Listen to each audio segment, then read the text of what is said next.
Hi, and welcome to OpenClaw Part 1, Build a Local AI Agent with Docker and Gemini. In this first lecture, I want to give you a very clear picture of what you are going to build, why a local AI agent matters, and how this course is structured so you can follow along comfortably. By the end of this lecture, you should know what OpenClaw is at a high level, what the final workflow looks like, and what you'll actually have running on your own machine when you complete Part 1. In this course, you're not just watching slides or theory. You're going to build a local, self-hosted AI agent that actually runs on your own PC. By the end of Part 1, you will have an OpenClaw agent running inside Docker, connected to Google Gemini 2.5 Flash as its brain. This agent will be able to explore a folder inside your workspace, list and understand the files there, and then generate a short human-readable summary report as a simple .txt file saved right next to your data. So the final result is very concrete. A local OpenClaw agent that can look at your files and write useful summary reports for you automatically. Most people only know AI as a cloud chatbot in the Browser tab. You ask a question, it gives you an answer, and that's it. Those chatbots are great, but they usually can't safely reach into your real folders, remember your file structure, or run repeatable workflows on your own machine. A local AI agent is different. It runs close to your data. It can use tools like file explorers, and it can come back with a finished result, like a .txt summary report in your workspace, not just a paragraph of text on the screen. That's the agent mindset we'll use in this course. We're not only chatting with AI, we're building an agent that can actually do work for you.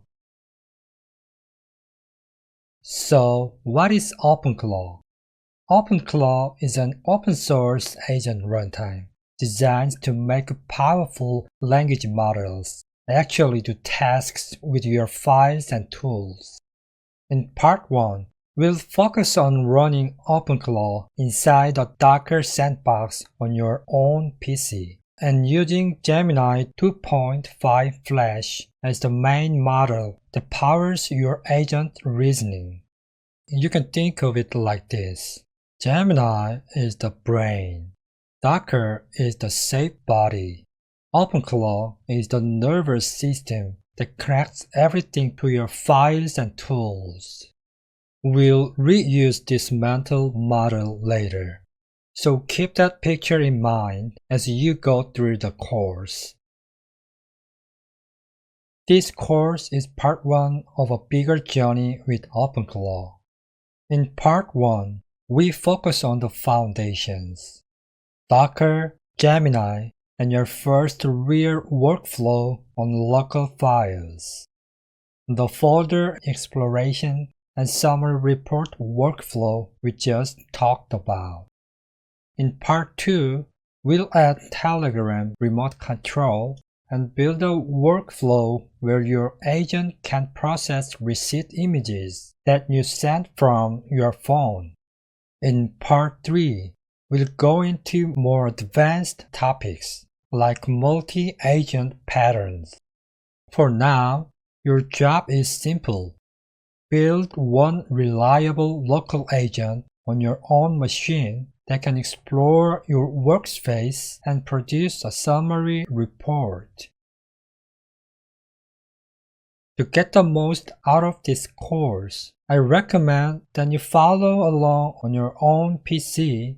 We'll support both Windows and Mac OS, and I'll keep the commands as simple as possible.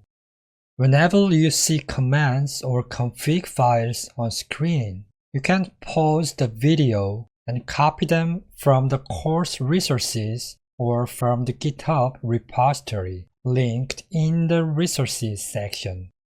At the beginning of the course, you'll also get a single zip file with all the slides, example code, and guide documents. And GitHub will be the single source of truth for the latest versions.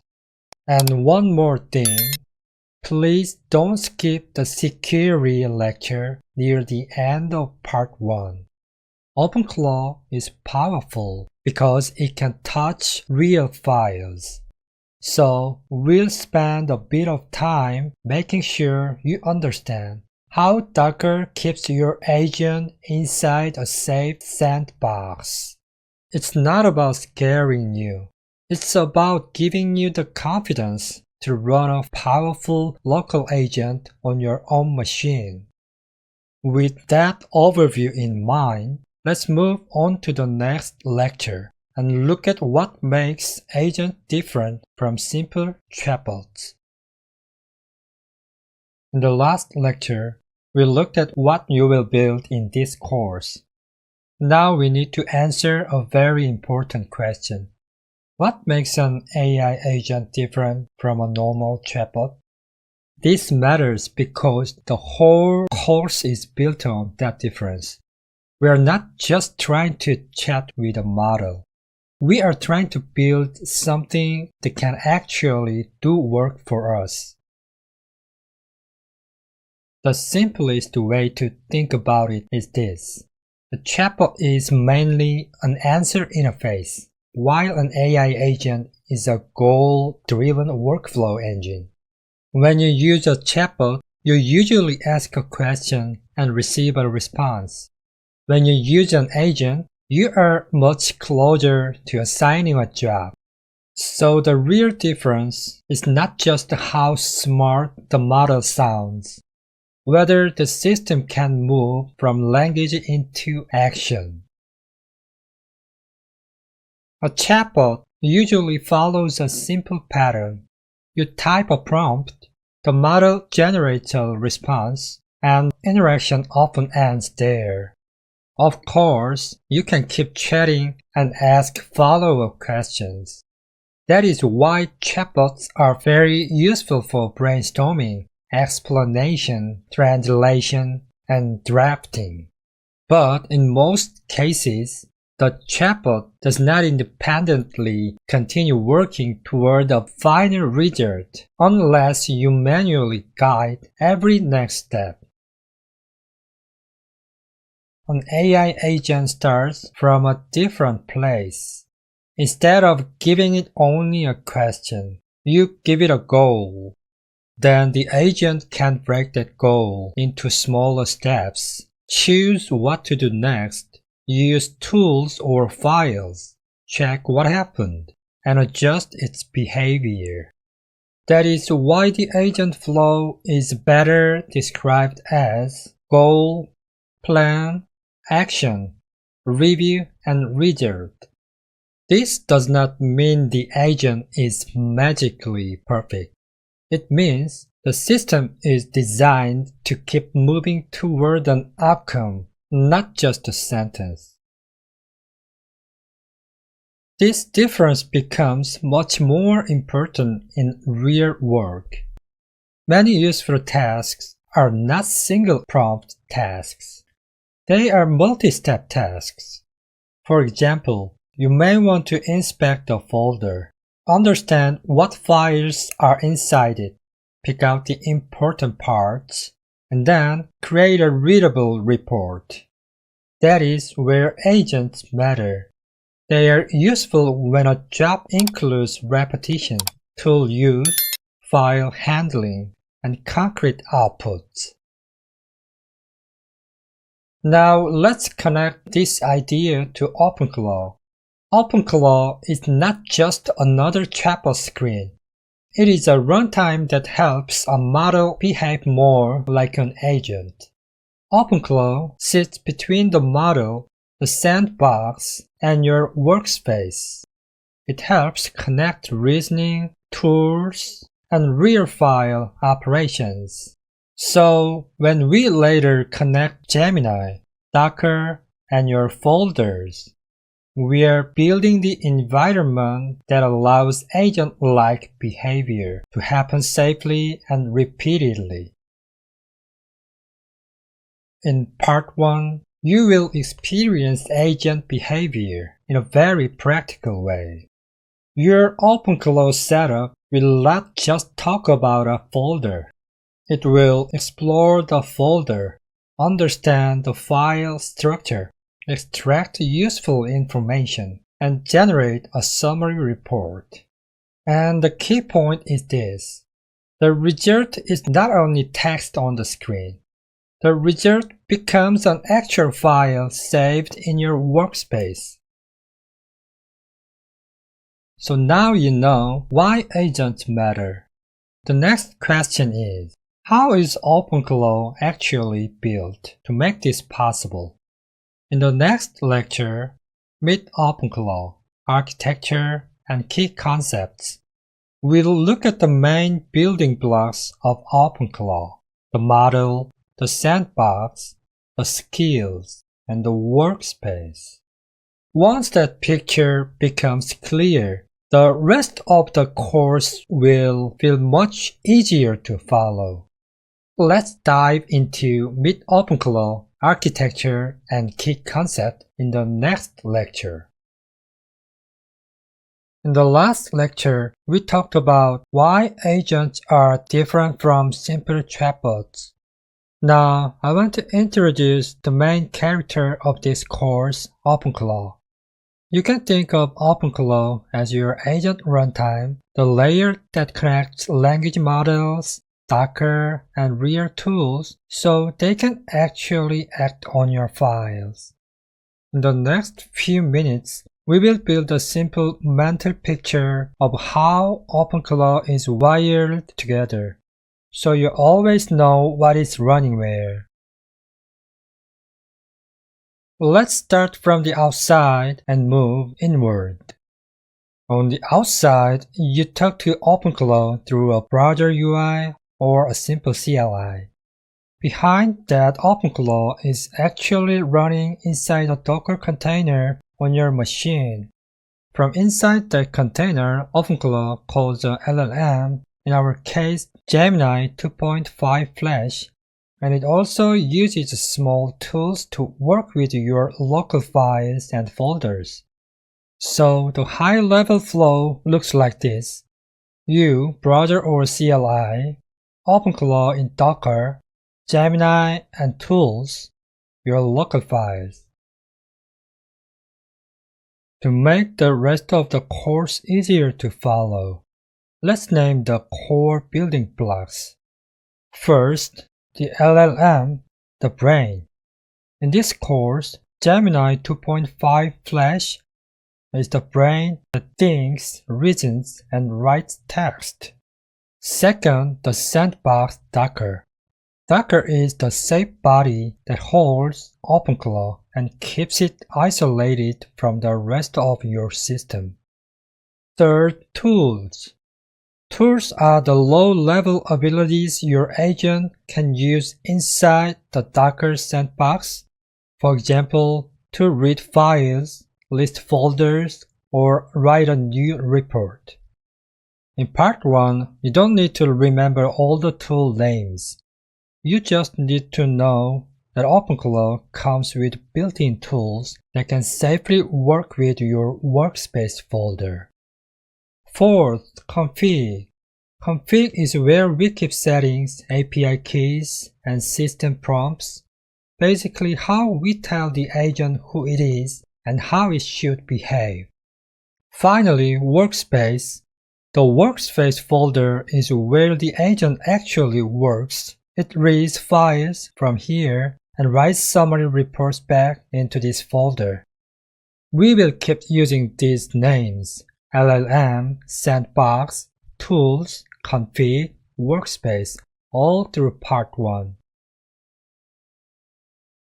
OpenClaw can do a lot, but in Part 1 we intentionally keep things simple and focused.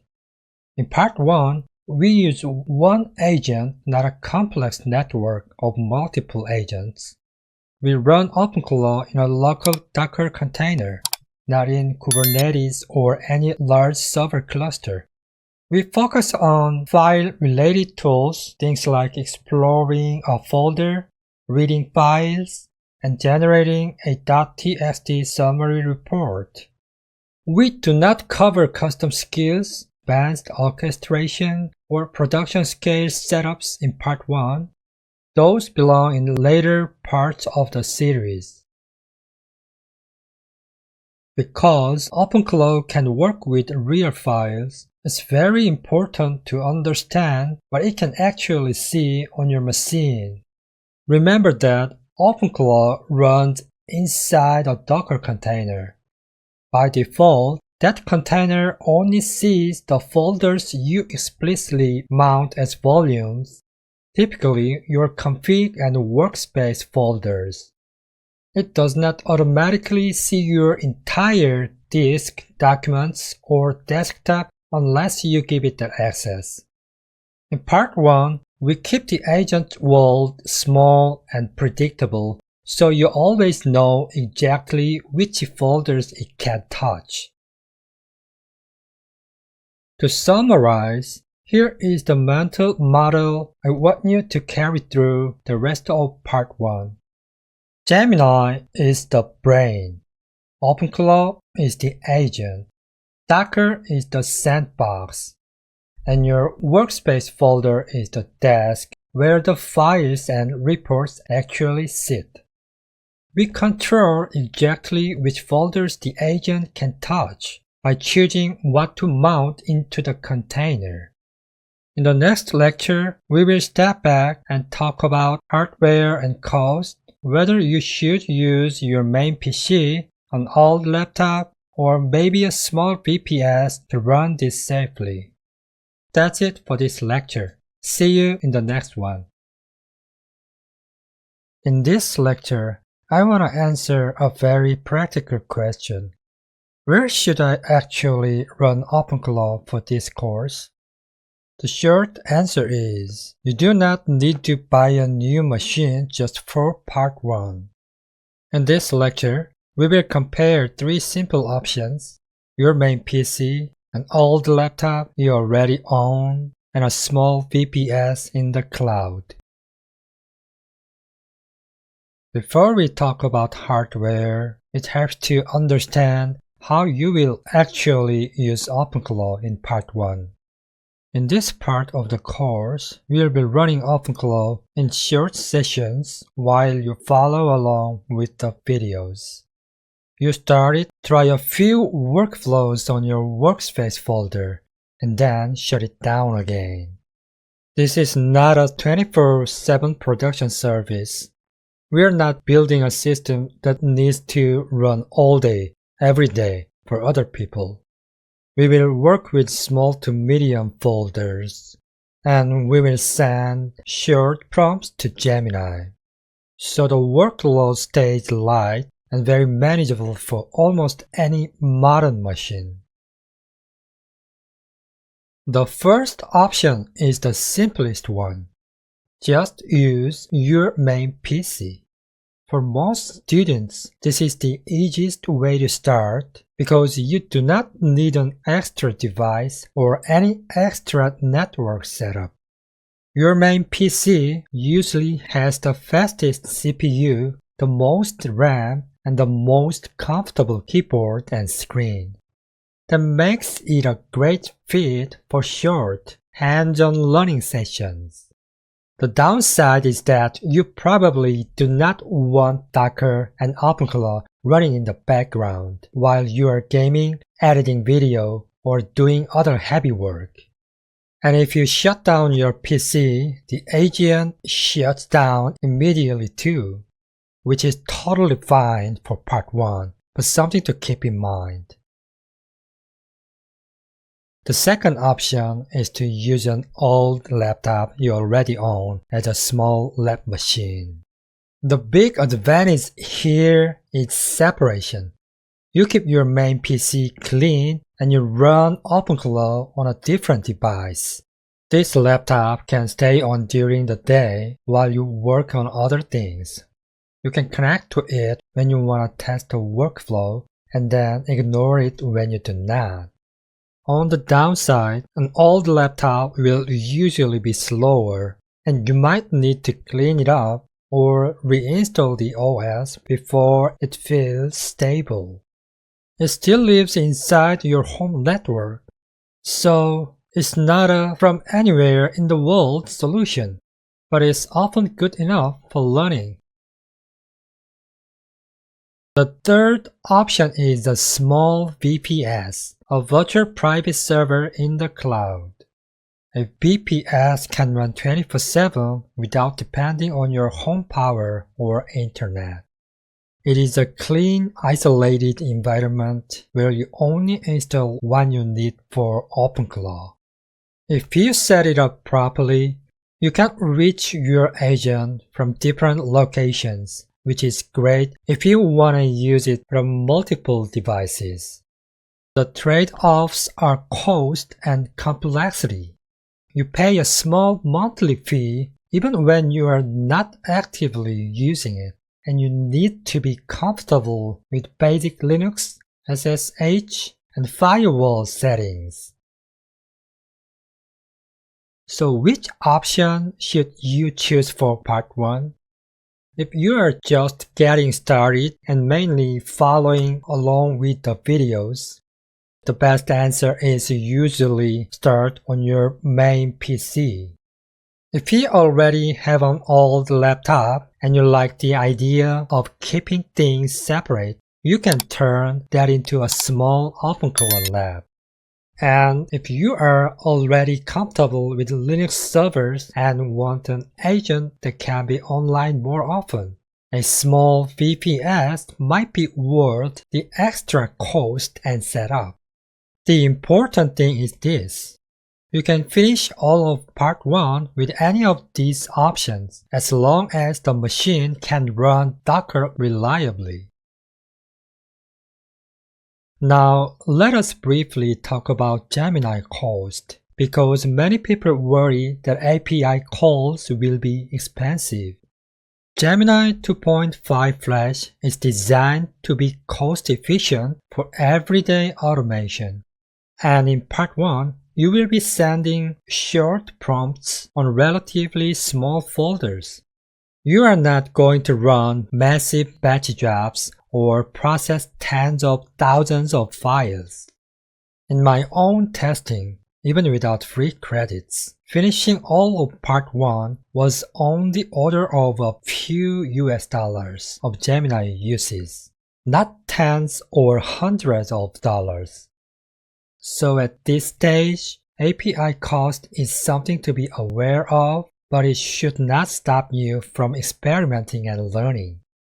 In section 3, when we get your actual API key from Google AI Studio, we will look at real pricing numbers and simple examples, so you can estimate your own uses with confidence. To wrap up, you can finish all of part 1 on almost any modern PC or laptop that can run Docker. For most students, starting on your main PC is the simplest and most practical choice. You can always move to an old laptop or a VPS later without relearning the course. That is it for hardware and cost. In the next lecture, we will install Docker and prepare the sandbox where OpenClaw will run. See you in the next one. In this lecture, I want to talk about something very real and sometimes a bit scary. What happens when your OpenClaw screen does not look like mine?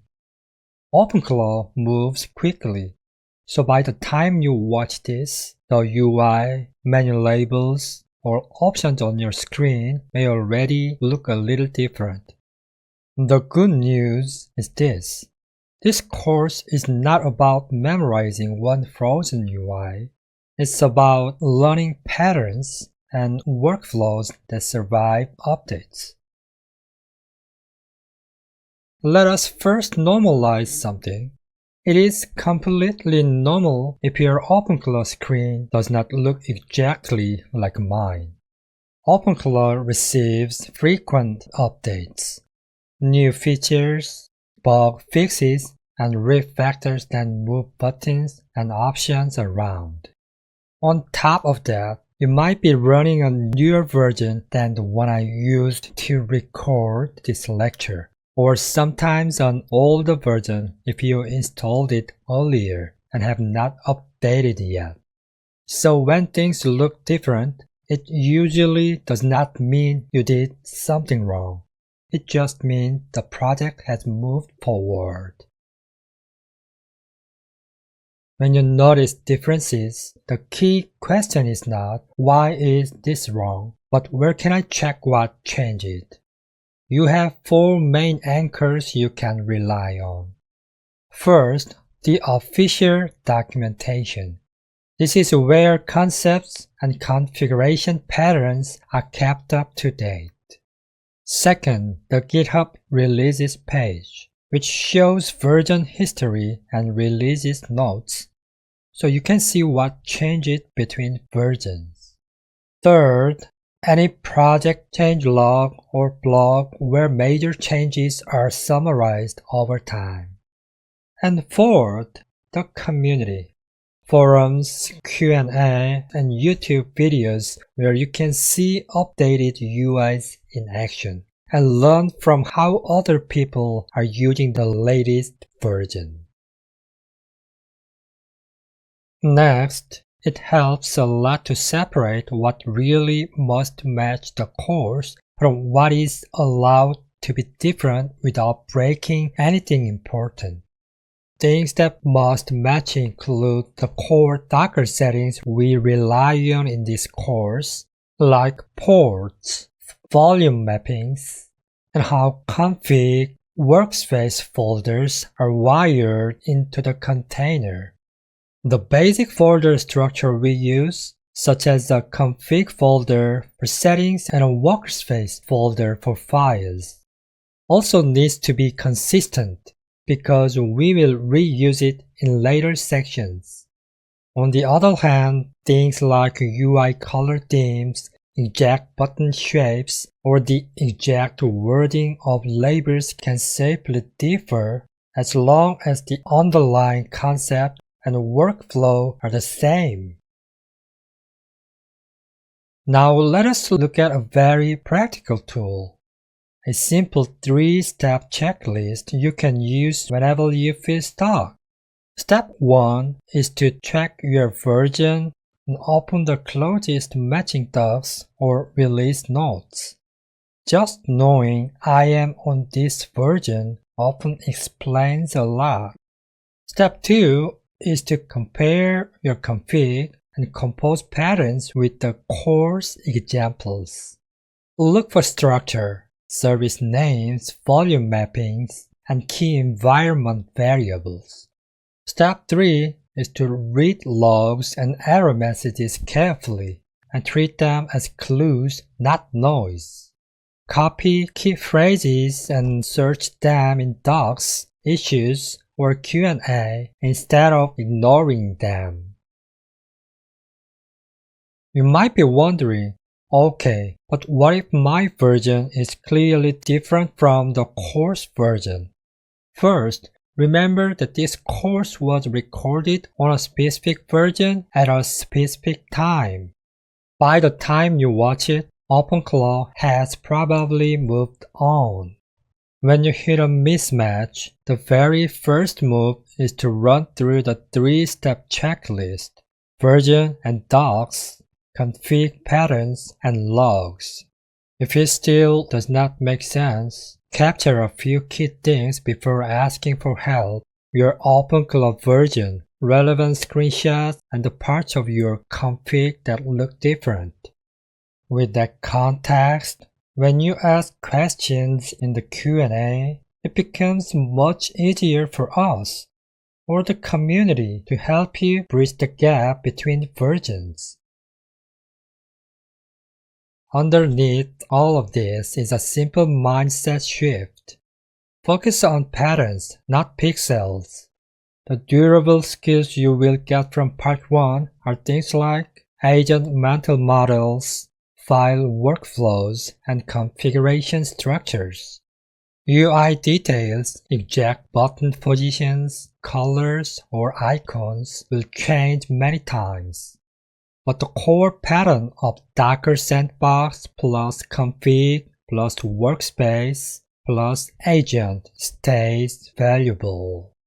The same mindset will also help when you later move to Hermes-style agents or multi-agent systems, where entire frameworks can be different but the underlying patterns will feel familiar. To wrap up this lecture, let us quickly summarize what you learned today. First, you learned that it is normal for your OpenClaw screen to look different from mine, and now you know where to check what has changed: docs, releases, changelog, and community. Second, you saw which part must match the course, like Docker settings and folder structure, and which parts, like UI colors and exact labels, can safely differ between versions. Third, now you have a simple 3-step checklist and a patterns not pixels mindset that you can reuse whenever you feel stuck in later lectures.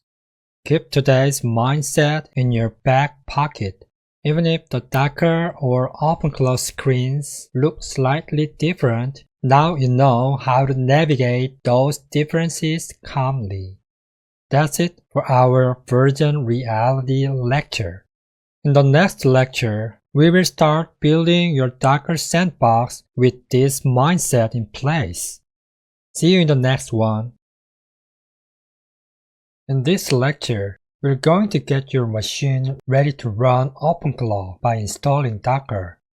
On Windows, we'll install Docker inside WSL2 Ubuntu using a helper shell script. And Mac OS will use Docker Desktop. By the end of this lecture, you should be able to open a terminal and successfully run Docker run Hello World on your own PC. There are 2 main paths we will support in this course. On Windows, we'll use WSL2 with Ubuntu and install the Docker engine directly inside that Ubuntu environment using a shell script. On Mac OS, we'll install the Docker Desktop application, which runs Docker for you and exposes the Docker command in your terminal. In both cases, the end result is the same. You type Docker in a terminal and Docker just works. Let's start with the Windows path at a high level. First, we install WSL2 and Ubuntu using the WSL install command. Second, inside Ubuntu, we download and run a script that automates the Docker installation steps. Third, we restart WSL so that your group changes take effect, and then we run Docker run Hello World to confirm everything is working. So what exactly does this script do? It installs a few prerequisite tools like car and GNU-PG, which are needed to securely talk to Docker servers.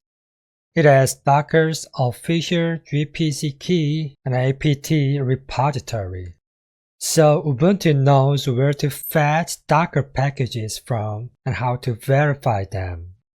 It then installs the Docker engine, the Docker CLI, and the Docker Compose plugin. Finally, it adds your current user to Docker group so that you don't have to type sudo every time you run Docker. You might be wondering, why are we using a script instead of typing every command manually? The reason is that the full installation involves several long commands with subtle details, especially around the repository and GPG key.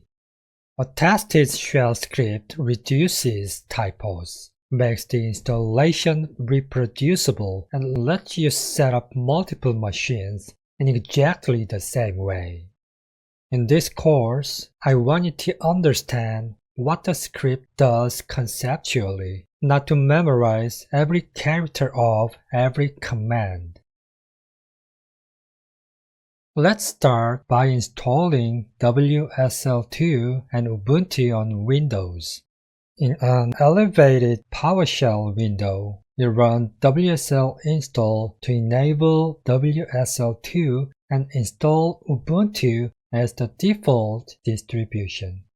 After a reboot, Windows will launch Ubuntu for the first time and ask you to create a Linux username and password. Once that's done, you can run WSL-L-V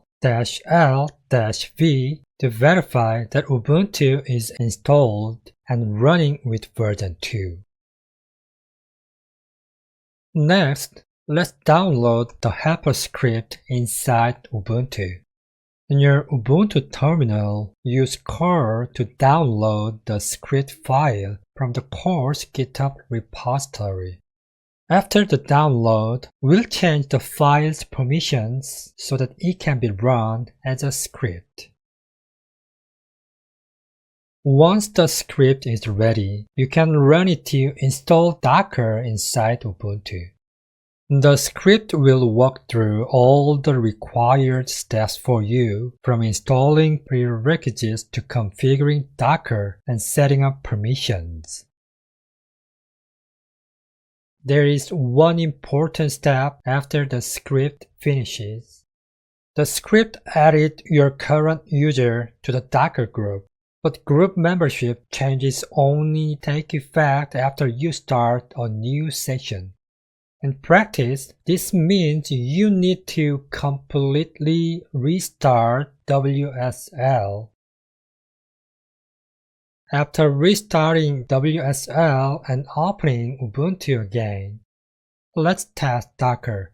Run Docker run hello world. If Docker prints a message starting with hello from Docker, your Docker setup on Windows is working correctly. Now let's briefly look at the macOS paths. On a Mac, you don't use WSL2. Instead, you download Docker Desktop for Mac from the official Docker website, drag it into your Applications folder, and launch it. To test Docker on macOS, open Terminal, check the Docker version, and run the Hello World test container. If you see the Hello from Docker message, your Mac is ready to run OpenClaw containers. Now that we've covered the macOS setup at a high level, let's switch over to a live practice on Windows and walk through the complete WSL2 and Docker setup together. Now let's switch over to Windows and walk through the full setup there step by step. In this practice, we're gonna do a complete end-to-end setup on Windows. We're gonna install WSL2 and Ubuntu from scratch, then install Docker inside Ubuntu using a helper shell script. And finally, we're gonna run Docker run hello world to make sure everything works. To make it easy to follow along, I've arranged the screen so that on the left, you can see our course GitHub repository with the helper scripts, and on the right, you can see the Windows PowerShell where we will run each command live as we go. On my screen, I already have PowerShell open in administrator mode because enabling WSL2 is a system-level change. If you want to open this from scratch on your own PC, you can go to the Start menu, search for PowerShell, right-click Windows PowerShell and choose Run as Administrator. Now we're going to install WSL2 and Ubuntu in one step by using the WSL install command. This single command does three things for us. It turns on the required Windows features for WSL. It installs the WSL2 kernel and configuration. And it installs Ubuntu as the default Linux distribution. So you no longer need to go into turn Windows features on or off and click things manually. This is the modern, recommended way to enable WSL2 and get Ubuntu. Let's run WSL install. On a brand new machine where WSL has never been installed, this command will actually enable the WSL features and install Ubuntu. On a developer machine where you have already used WSL before, like mine, those Windows features might already be turned on, so WSL install command may only need to install or repair the Ubuntu distribution, and it can look like it finishes more quickly. In this video, I'm going to fast forward through the waiting time and jump to the point where the installation finishes. After the installation finishes, your Windows account will already be selected on this screen. Then press Enter to continue.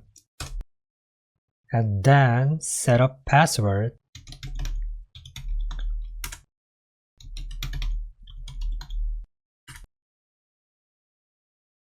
After setting your password, you may see a message asking if you want to share anonymous system reports with Canonical to help improve Ubuntu on WSL.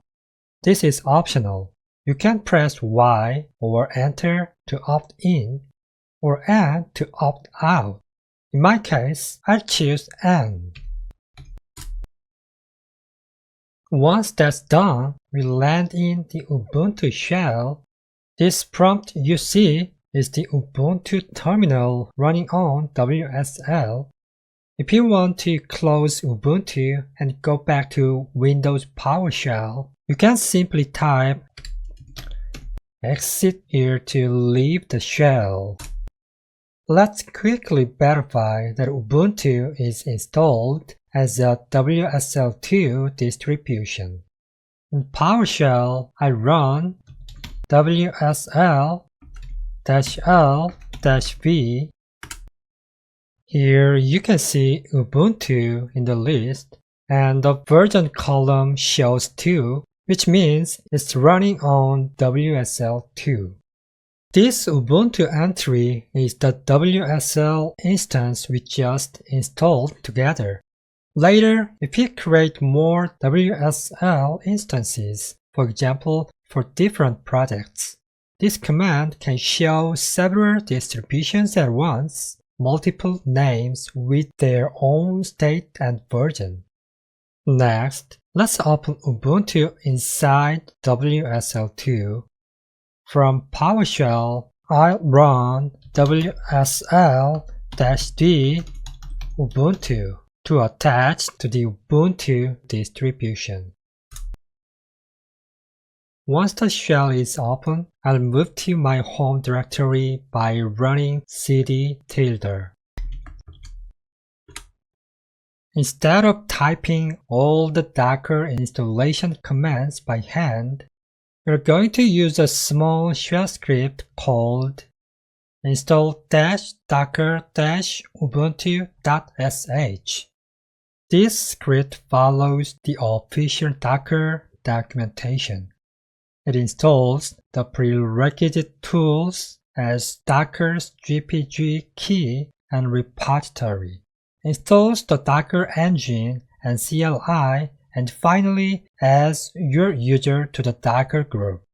By using this script, we avoid typos. We can repeat the same setup on multiple machines, and we can keep the course focused on understanding what Docker does, not on memorizing long commands. Now let's download this script into our Ubuntu home directory using curl. I've already opened this shell script file in our course GitHub repository. Here at the top right of the file view, I'll right-click the Row button and choose Copy Link Address to copy the exact URL of the script. Then, on the right side in Ubuntu, I'll run a command like this and paste that row URL. And next, -all file name.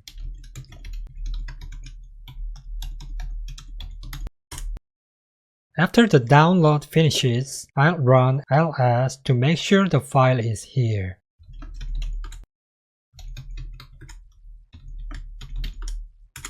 Yeah, we can see our shell script. Right now, this file is just a regular text file. To run it as a program, we need to make it executable. I'll do that with change mode command. Then I will run ls command. And you can see the X in the permissions, which means we can execute it as a script. Now let's run the installation script. Here's the command. When you see this prompt, enter your Linux password and hit enter. As it runs, notice the different steps: installing prerequisites, adding the GPG key, adding the Docker repository, installing Docker engine and the CLI, and finally adding your user to the Docker group. The script has finished, and at the end it added my user to the Docker group. However, group membership changes only take effect in a new session. So the next step is to completely restart WSL. I'll close this Ubuntu terminal so we can restart WSL cleanly. Now in PowerShell, I'll run WSL --shutdown. This command stops all running WSL instances and gives us a fresh start. Next, I'll start Ubuntu again. Now we are in a brand new session, and the Docker group membership should be active for this user. Back in Ubuntu, let's confirm that the Docker group is active for this user. I'll run groups. In the output, you should see Docker listed among your groups. Next, let's confirm that the Docker CLI is installed.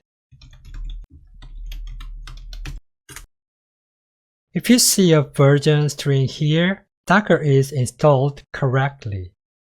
Now for the final test, let's run the hello world container.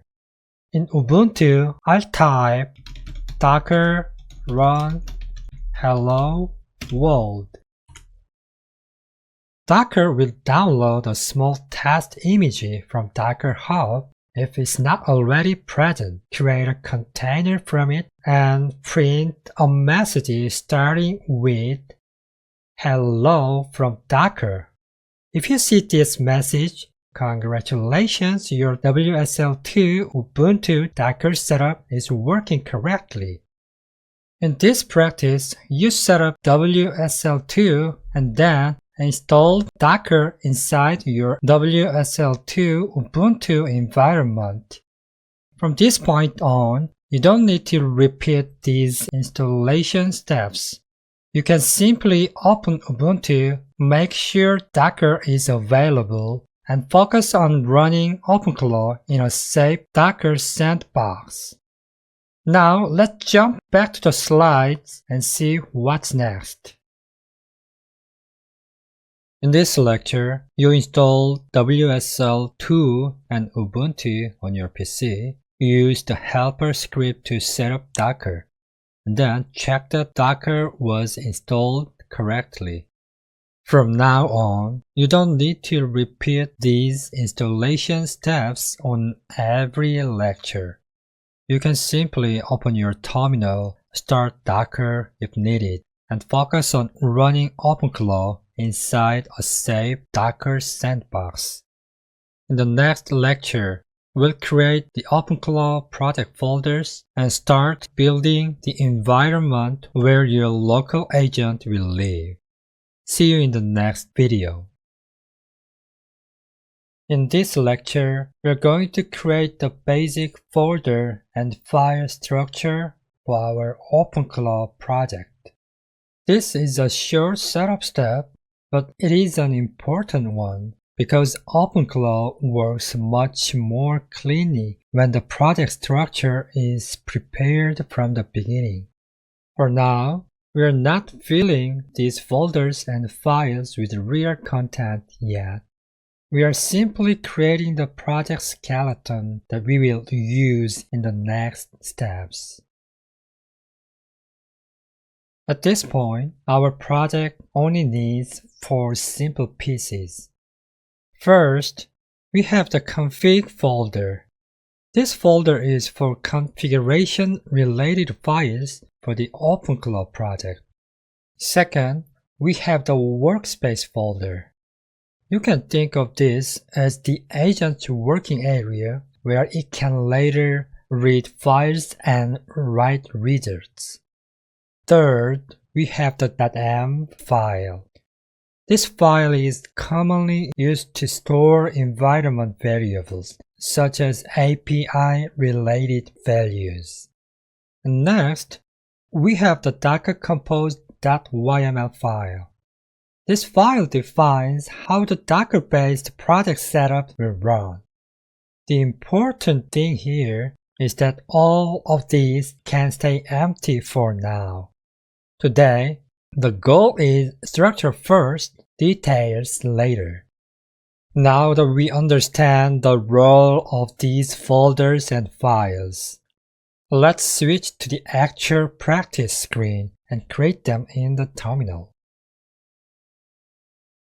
In this practice, we are starting inside the Ubuntu terminal and we are beginning from the home directory of this user. We will first create one project folder for OpenClaw, move into the folder, and then create the config folder and workspace folder, the .env file, and the Docker compose.yml file inside it. So the goal here is not just to create 4 items somewhere in the system.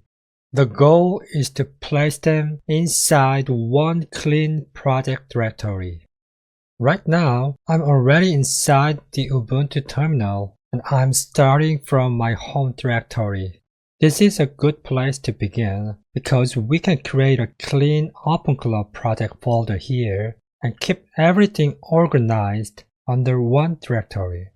If your terminal is not currently in your home directory, move there first and then continue with the same steps. First, I'm going to create a dedicated project folder for OpenClaw.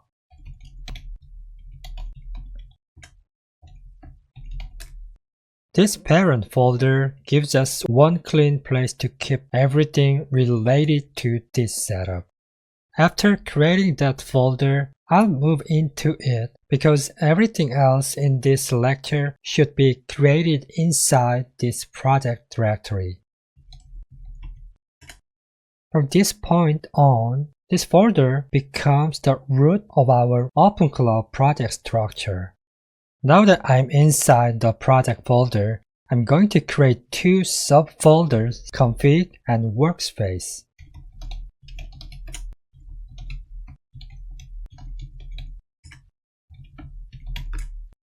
The config folder will later hold configuration-related files for the OpenClaw project. The workspace folder will be the working area for the agent. Later, the agent will use this location to read files and write output. So both folders belong inside the main project directory, not outside of it.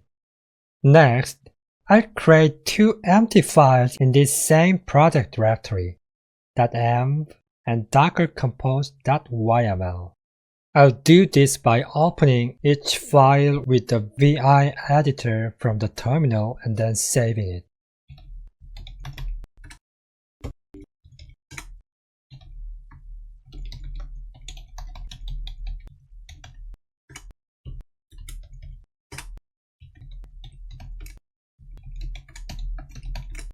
When VI opens the .env file, I'll leave it completely empty and save and exit.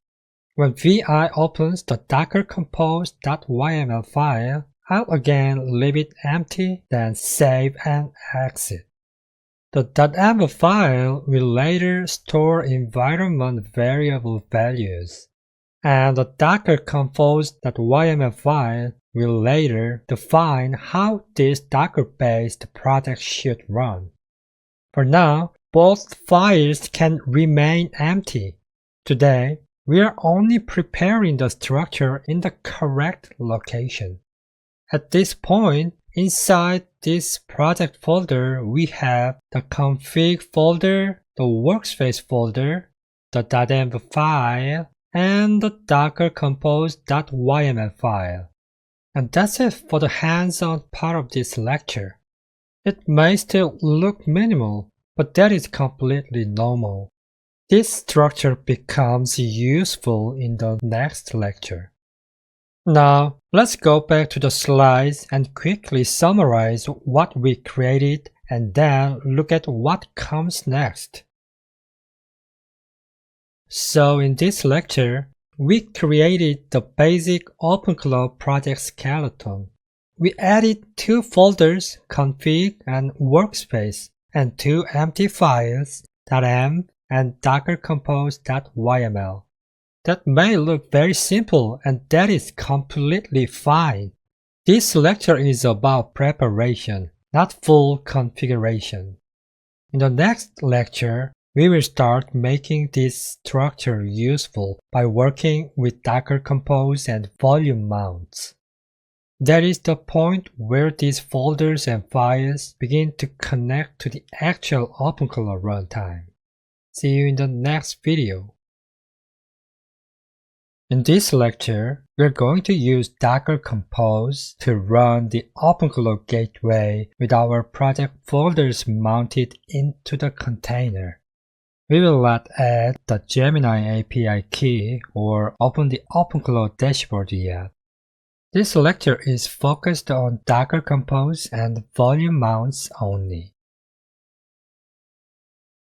To run OpenClaw in Docker with our project folders, we depend on three main files. First, the .env file. It defines the gateway mode and the host paths for our config and workspace folders. Second, we have the dockercompose.yml file. It tells Docker which image to use, which environment variables to pass in, which ports to expose, and how to mount our config and workspace folders into the container. Third, inside the config folder, we add a minimal openclaw.json file. This sets the gateway to run in local mode, binds it to loop back, and defines which browser origins are allowed to connect. Without this openclaw.json, the gateway container will not start correctly. even if your .env and Docker compose.yml look fine. In this lecture, we'll focus on how .env fits into Docker compose.yml and how the volume mount lines connect config and workspace into the container. If you want a deeper explanation of all the other Docker Compose options and flags, there's a separate written guide in the course resources that you can read after this lecture. So what does success look like for this lecture? We will complete the .env file, create the docker compose.yml file, and add OpenClaw.json file. Then run docker compose up-d to start the OpenClaw gateway container. After that, we will create a test file inside the workspace folder from the Ubuntu terminal. And then use docker exec to go inside the running container and confirm that the same file is visible in its workspace folder. Now that you've seen the overall workflow on this slide, let's switch over to the Ubuntu terminal and actually set this up together. On the left side of my screen, you can see the course GitHub repository open at the Lecture 8 Resources folder. On the right side, we have the Ubuntu terminal inside WSL2. In the Ubuntu terminal, I'm already inside the OpenClaw project folder we created in Lecture 7, and the config and workspace directories are already there. First, we'll fill in the .env file, but we are not going to type it by hand. Instead, we'll copy the exact content from the GitHub repository. On the right in the Ubuntu terminal, I'll open the .env file with vi. Now on the left in the browser, I'll open the .env example file from the Lecture 8 folder in the repository and copy the entire content. Back on the right side, I'll paste that content into vi and save the file. This .env file defines the gateway token, the gateway port, the gateway mode, and the host path for our config and workspace folders that will be mounted into the container. Next, we'll set up the docker compose.yml file again by copying from the GitHub repository instead of typing it manually. On the right in the Ubuntu terminal, I'll open docker compose.yml with vi. On the left, I'll open the docker compose.yml example file in the repository. This file defines the container image to use, the environment variables it will receive, the volumes for our config and workspace folders, and the port mapping that exposes the gateway to the host. I'll copy the full compose service definition and then paste it into vi on the right side. After pasting, I'll save the docker compose.yml file and exit vi. In this video, we'll focus mainly on the volume mount lines and how they connect to .env. If you want to understand every other flag and option in docker compose.yml in more detail, there's a separate written guide document that you can read after this lecture. Remember, even in this compose file, we are not adding the Gemini API key yet. This lecture is only about starting the gateway and wiring the volumes. Now we need to add the minimal OpenClaw.json configuration inside the config folder again by copying from the repository. On the right, I'll change into the config directory and open OpenClaw.json with vi. If the file doesn't exist yet, this will create it.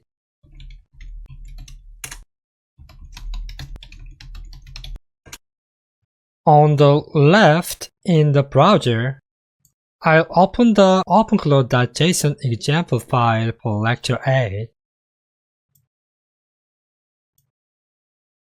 This file sets the gateway mode to local, binds to loopback, and defines allowed browser origins for the control UI. I'll copy all of the JSON content and then paste it into vi on the right side. After pasting, I'll save OpenClaw.json and exit vi. Then go back to the project root directory in the terminal. Without this OpenClaw.json file inside config, the OpenClaw gateway container would not start correctly. So this step is essential. Now that .env, Docker Compose.yml, and OpenClaw.json are all in place, we can start the OpenClaw gateway container. From the project root in the Ubuntu terminal, I'll run docker compose up-d. The -d flag runs the container in detached mode, so it keeps running in the background.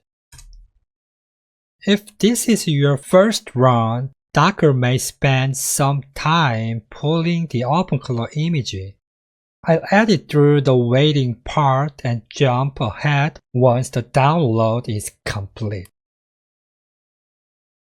If you want to double check, you can run docker ps and confirm that the OpenClaw gateway container is listed as running. We are still not opening the OpenClaw dashboard at this stage because the Gemini API key is not configured yet. Next, we'll verify that the workspace folder is correctly mounted into the container.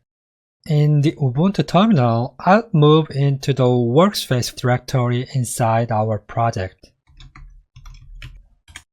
Here, I'll create a simple test file, for example, hello from host test volume.txt file. I can run ls to confirm that test volume.txt file exists in the host workspace folder.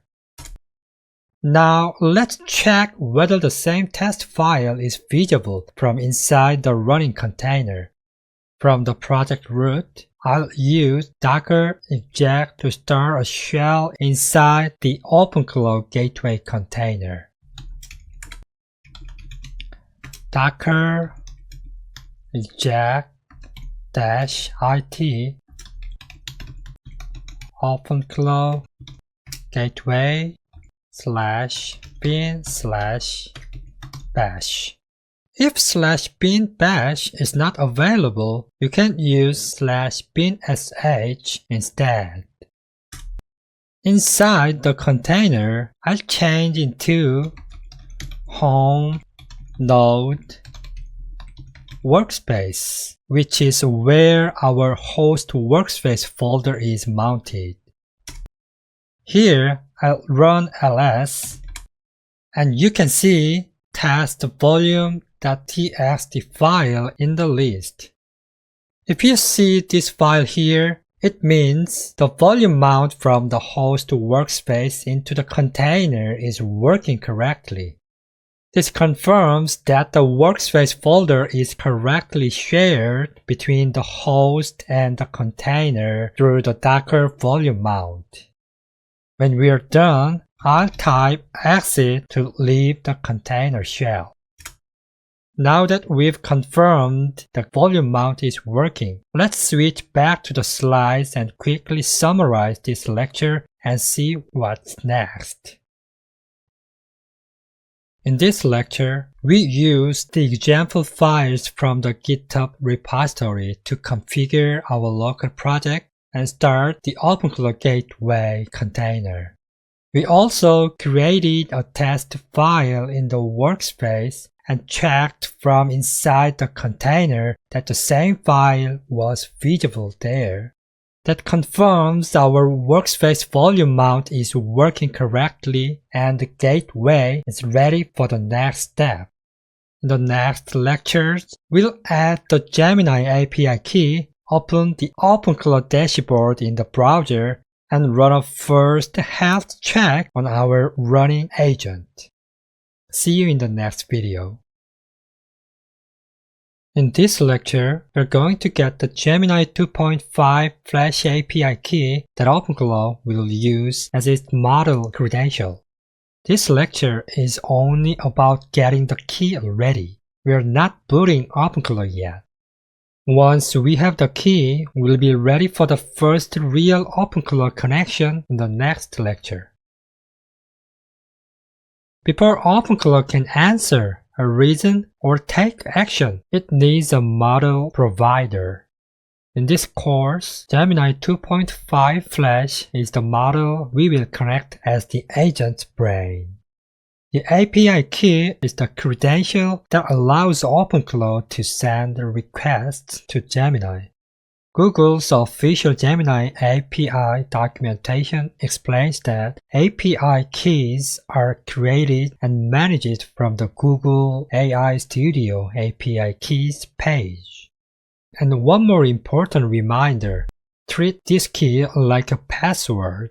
Do not post it publicly, commit it to GitHub, or leave it visible in screenshots. Let's look at the exact path we'll follow in the browser. First, we will search Google for Google AI Studio, and then open the Google AI Studio link from the search results. Inside the AI Studio dashboard, we'll click Get API Key from the left sidebar.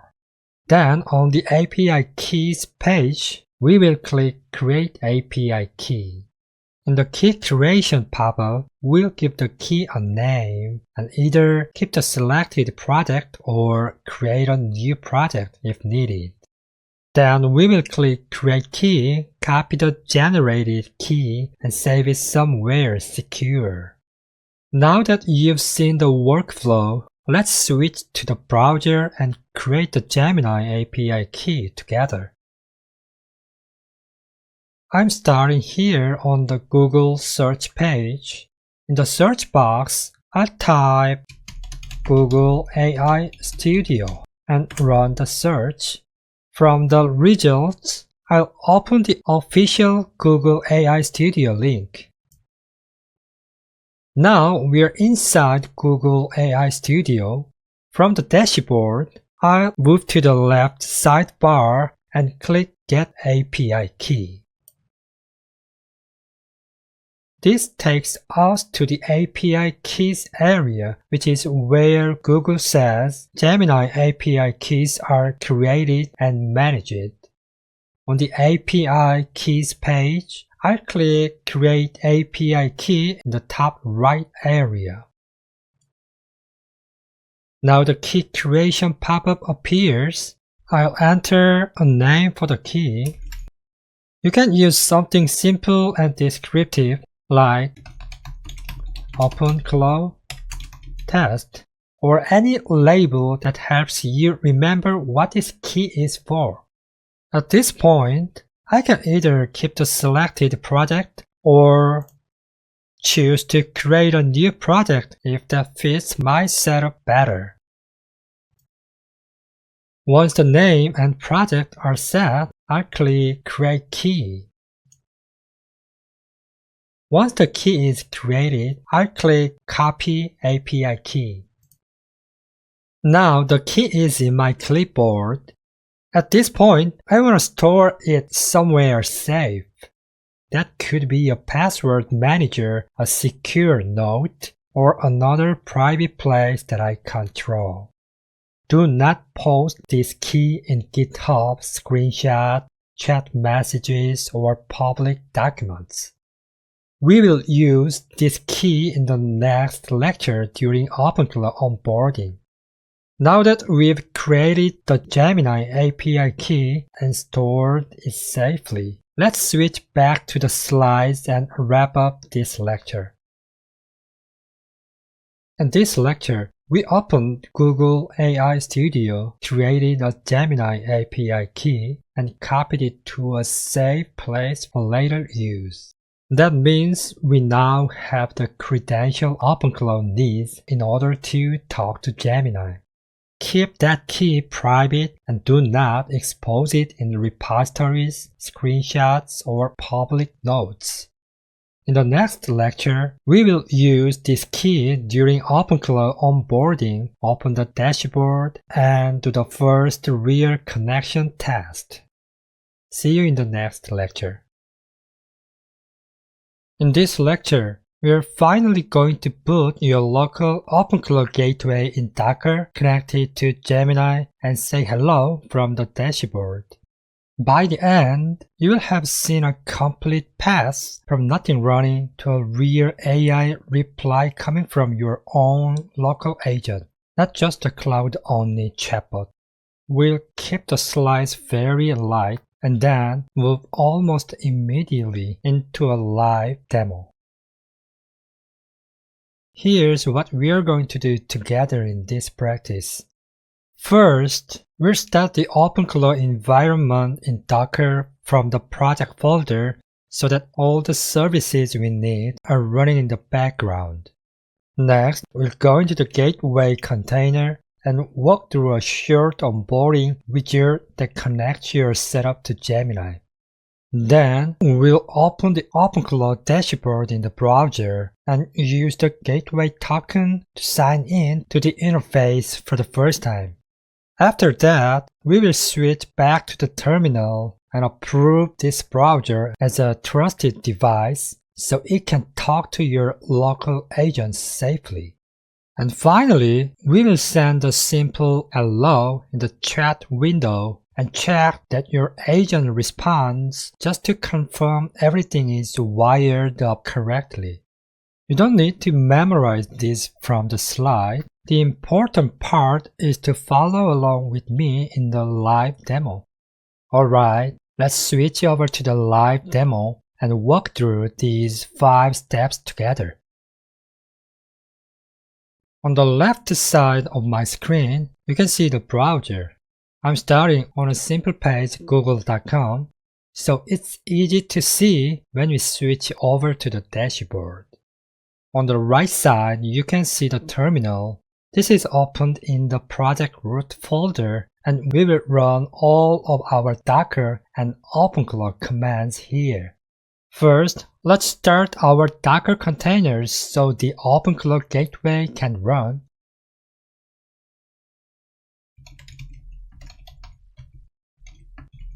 I'm running this command from the project root in the terminal. If your containers were already running from a previous lecture, that's fine.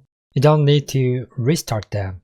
You can just check that there are no errors or even run docker ps to confirm that OpenClaw gateway is up.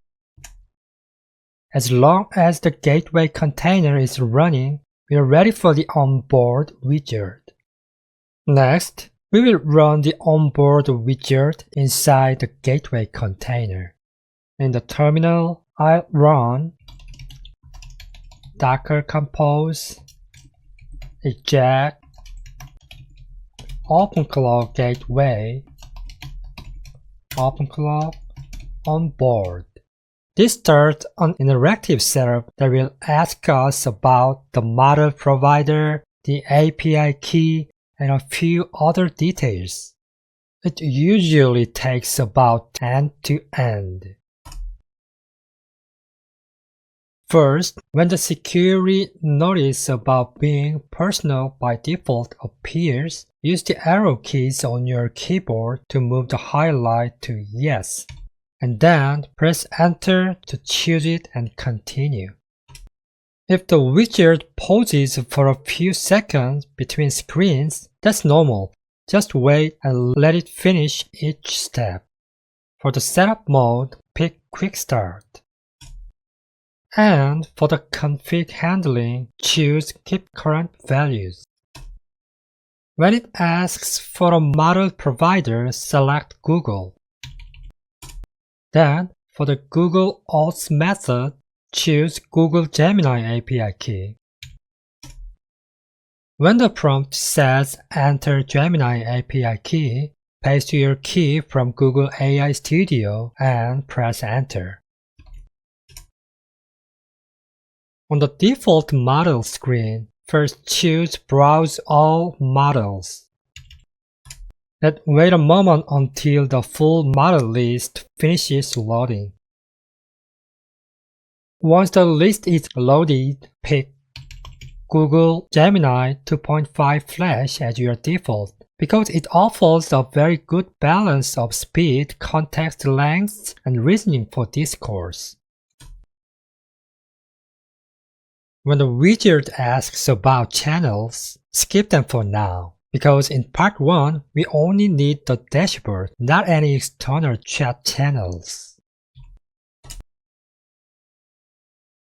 When it asks about a search provider, also choose skip for now, since we are not using web search in part 1. When you see Configure Skills Now, choose No, because we don't need any extra custom skills for the Part 1 demos. On the hook screen, move to Skip for Now, and press the spacebar so the checkbox is actually checked.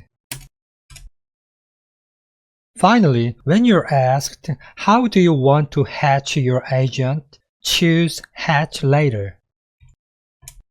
And let the widget finish. Once onboarding is complete, let's move to the browser on the left and open the dashboard. In the address bar, I'll go to localhost:3000. On the login screen, there's a field called Gateway Token. I'll type the same gateway token value that we set in the .env file directly into this field, and then press Enter. After entering the token, the gateway now sees this browser as a new device that needs approval. At the bottom of the login screen, you should see a request ID. I'll copy that value. Back in the terminal on the right, I'll run the pairing approval command, and after typing it, Docker compose, jack, OpenClaw gateway, devices, approve, then I'll paste the request ID at the end of the line. As this runs, you may see some scope permission related messages. Don't worry about the details right now. What matters is the last line. If it ends with approved, the browser is successfully paired. Now let's finally say hello to our agent. Back in the dashboard on the left, I'll click the Connect button on the login screen to enter the main chat view. Once the chat view is open, I'll type like this.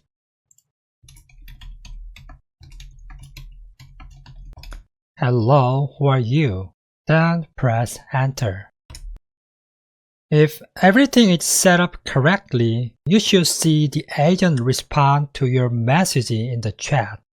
Once you see that reply, you have successfully completed the Hello OpenClaw health check.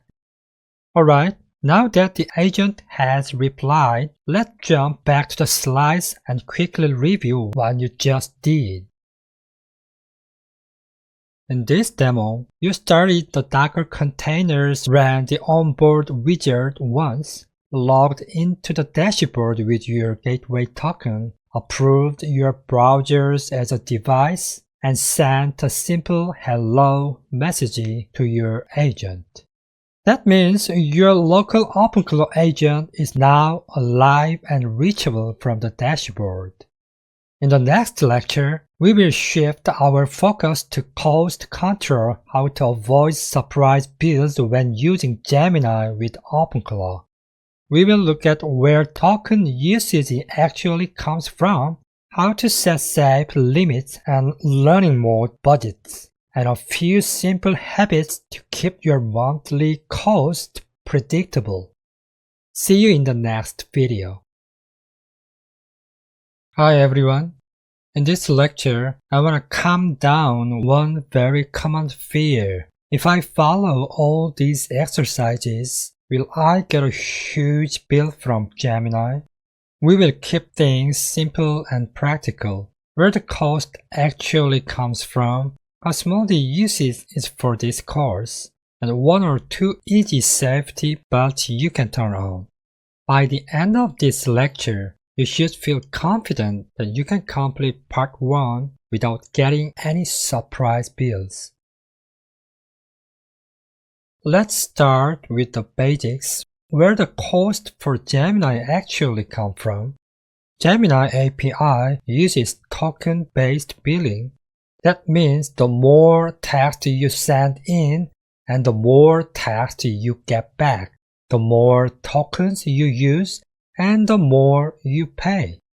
Each request has input tokens, which include your prompt and any system messages, and output tokens, which are the model's reply.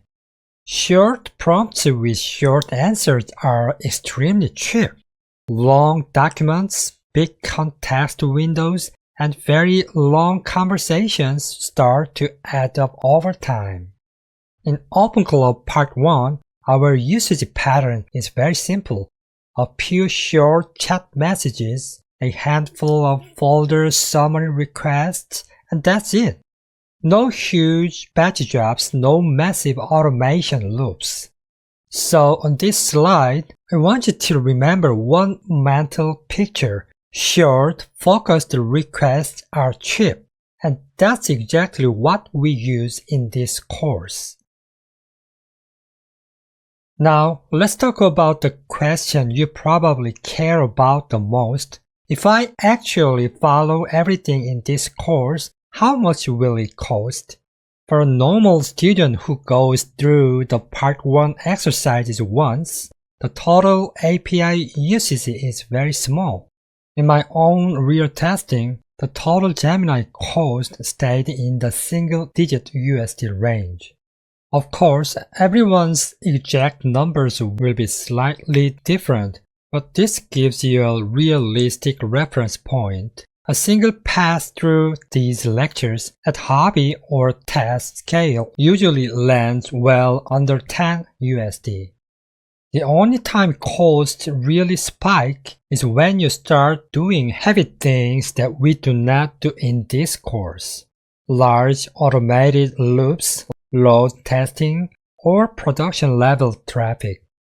So as long as you are just following along with the exercises as I show them, you should not see any kind of surprise bill from Gemini. Even though typical usage for this course is very small, it still feels nice to have a seatbelt on, right? Google AI Studio has a spend tab where you can set a monthly product spend cap. This lets you put a hard upper limit on how much your Gemini API usage can cost in a month. On the same screen, you can also see usage graphs and logs, so you can quickly track whether your calls are staying small as expected. For this course, setting a small cap, something like a few dollars worth, is usually more than enough for a hobby user. Then add one simple habit, Avoid infinity loops. Do not run stress tests just for fun. And keep your experiments short and intentional. With a small spend cap plus these basic habits, it becomes very hard to accidentally generate a surprise bill from Gemini. Let's quickly recap what you learned in this lecture. First, Gemini API calls are based on tokens, input, and output. Short, focused requests are cheap, and that is exactly the pattern we use in part 1 with OpenClaw. Second, in real test for this course, the total cost stayed within a single-digit USD range. A single pass through the exercises at hobby scale is very unlikely to produce a surprise bill. Next, you can add a safety belt by turning on a project spend cap in Google AI Studio and by tracking your usage from time to time. The big idea is this: you should not be afraid to experiment and complete this course because of cost.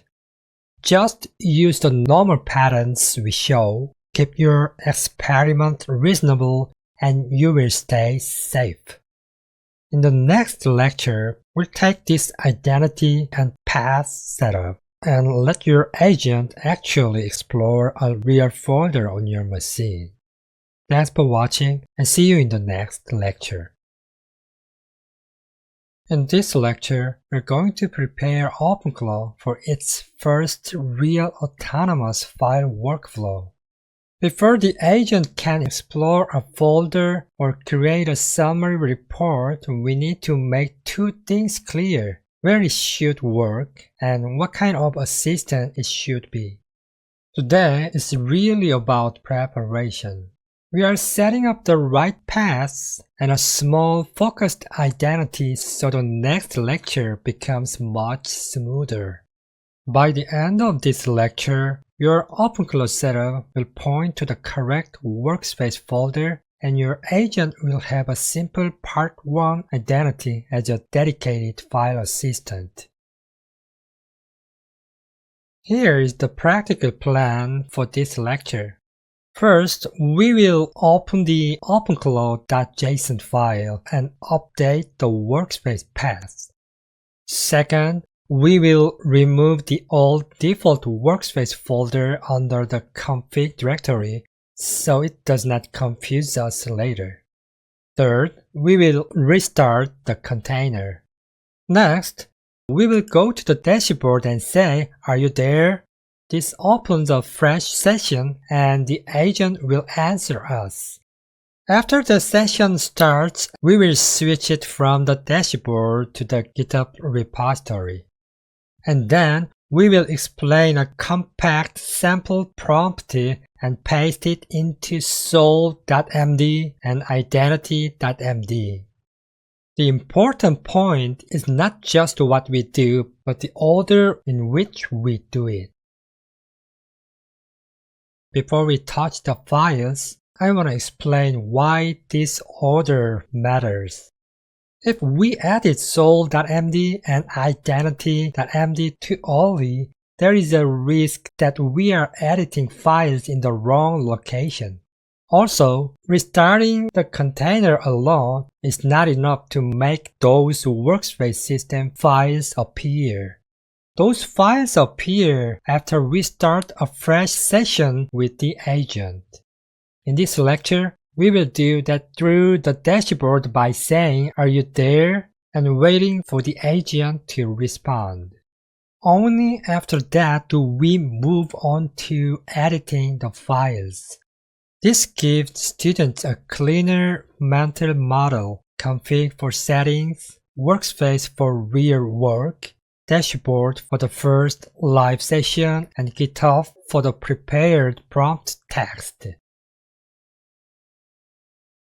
Now let's talk briefly about the identity blocks themselves. In part 1, we do not need a giant general-purpose identity. We only need a small definition that says, You are a file assistant. Here is how you think, and here is what you do. In soul.md, we will add a short mindset block at the bottom. It explains that the agent should be calm, organized, practical, and focused on real files. In identity.md, we will add a short role block under the basic template. It explains the role, the scope, the behavior, and the goal for this workspace. Alright, let's switch over to the live demo and see how this looks in the actual files. At the beginning, the left side shows the OpenClaw dashboard, and the right side shows the terminal starting from the demo project root. From here, I'll move into the config folder. The reason I'm doing that is simple. The first change we need to make is in the config area. Now I'm inside the config folder and I'll open openclaw.json. Now I'm looking for the Agents, Defaults, Workspace field. Right now, it points to home node.openclaw workspace. For this course, I want to change that path to home node workspace. This path is the same home node workspace directory that we mapped to the workspace folder in our docker compose.yml file. Now I'll save the file. This tells OpenClaw to use our real course workspace as its working directory. Now that the path is fixed, I'll show you the old workspace folder that still exists under config. If I leave this folder here, it can easily create confusion later because we would still have a leftover default workspace inside the config area. So I'm going to delete it now. For this course, I want the config folder to stay focused on settings and the workspace folder to stay focused on real work. Now I'll go back to the project root because I want to restart the container stack from there. Then, since my Docker containers are currently down, I'm going to bring them up.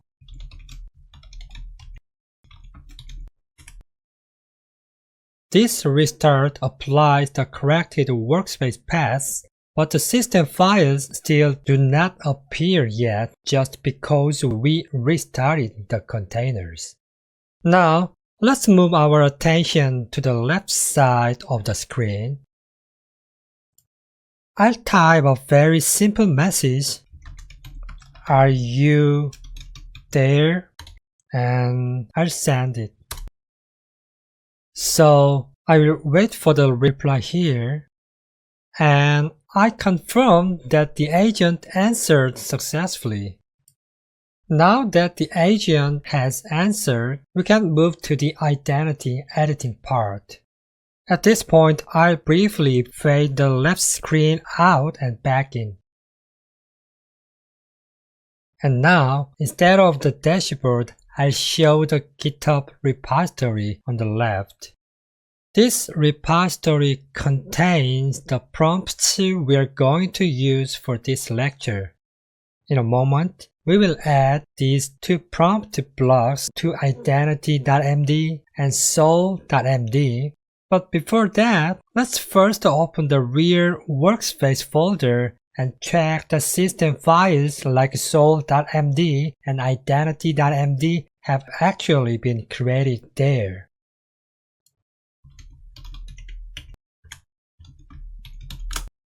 Yes, we can see that the files have been created correctly. Now, let's look at the soul block in GitHub. This one describes the assistant's mindset. calm, organized, practical, and focused on real files. It also reminds the agent to stay file first and not invent things. I'll copy this sol blob and paste it at the bottom of the local sol.md below the default content.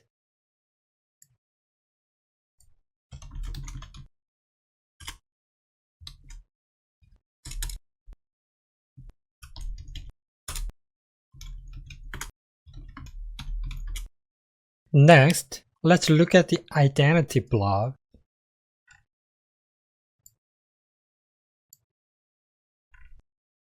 This one defines the current role in this workspace, a file-focused assistant for part 1.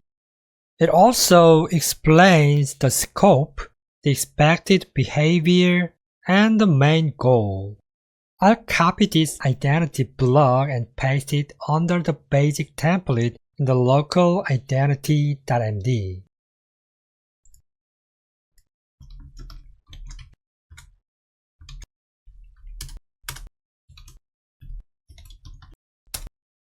Okay, now you can see that the workspace path is corrected, the old config side workspace is gone, the agent answered in the dashboard after "Are you there?" and the real sol.md and identity.md files now contain the part 1 identity text. That's all we need for this lecture. We are still not doing the full folder exploration yet. Today was about preparing the structure and the identity in the correct location.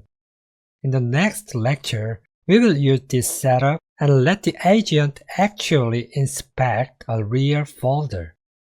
Now let's jump back to the slides and wrap up this lecture.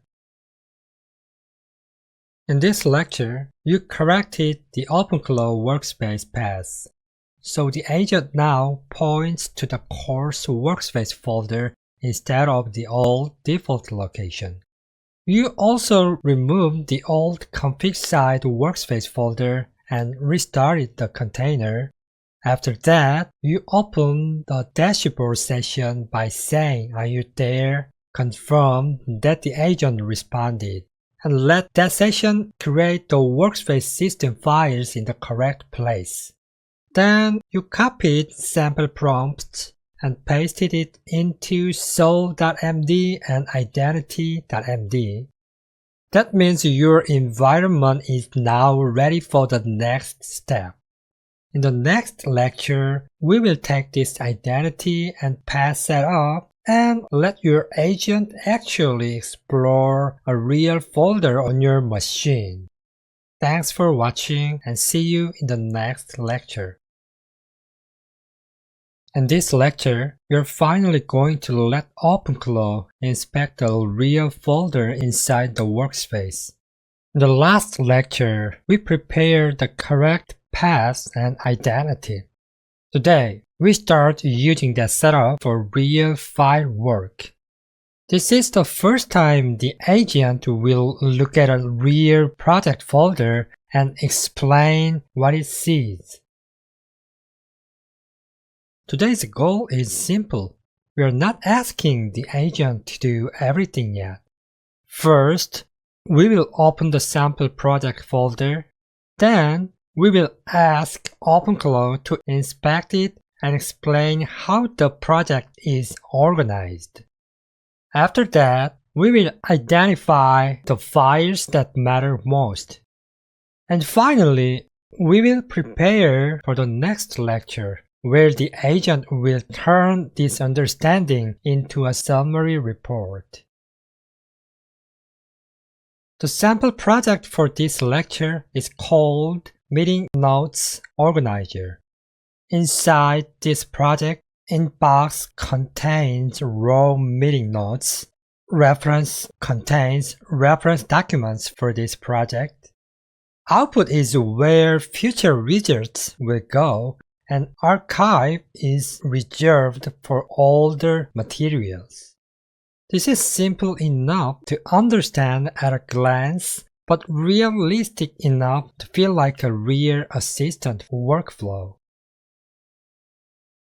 Now, here is the important mindset for this lecture. A good file system should not only list file names, it should understand roles. It should notice which files explain the project, which files contain the raw working content, and which folders are still waiting for future output. That is why today is about exploration and understanding, not yet full report writing. Alright, let's switch over to the live demo and watch the agent examine the folder step by step. Today, the goal is not to generate the final report yet. The goal is to understand the folder first. On the right side, I'll start by showing the sample project folder inside the workspace. The project is called Meeting Notes Organizer. Inside it, we have inbox, reference, output, and archive. The idea is simple. Inbox for raw notes, reference for background documents, output for future reports, and archive for older material. Right now, the inbox contains one sample meeting note file, and the reference folder contains one short background document.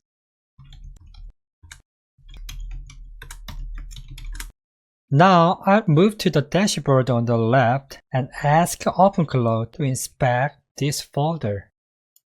I'll type like this. Please explore the meeting notes organizer folder and tell me what kind of project this is. This is a very natural kind of assistant request. We are not giving a technical comment. We are just asking the agent to look around and understand the project. Remember that it can take a little while for the agent to respond. The reason is that OpenClaw is sending your request to the Gemini model over an API, waiting for Gemini to generate the response, and then streaming that result back into this dashboard. Alright, the response has arrived, so now let's watch the response carefully. This answer is exactly what we want. The agent doesn't just list files, it recognizes that Meeting Notes Organizer is a project for structuring meeting notes, with inbox, reference, output, and archive is playing a clear role.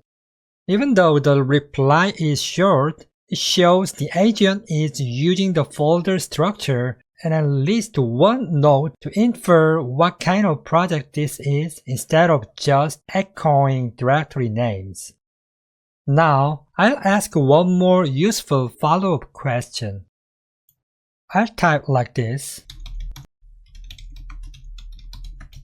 Which file should we read first if you want to create a summary report next? This question is useful because it pushes the agent from simple observation toward practical prioritization.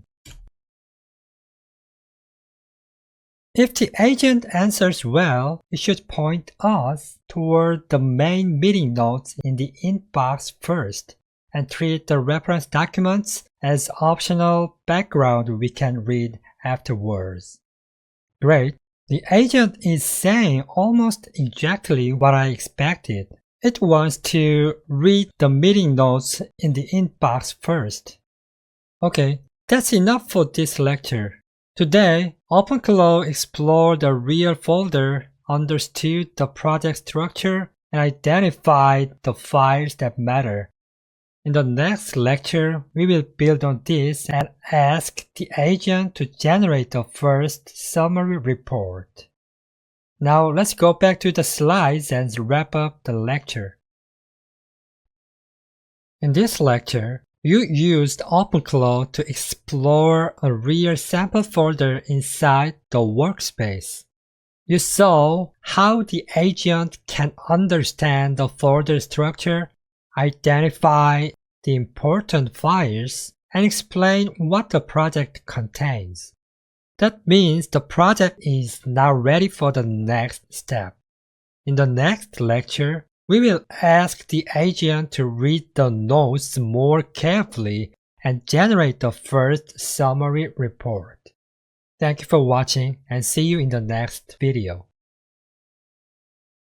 In this lecture, we're going to take the file context we already explored and turn it into a real markdown report file. This is an important shift.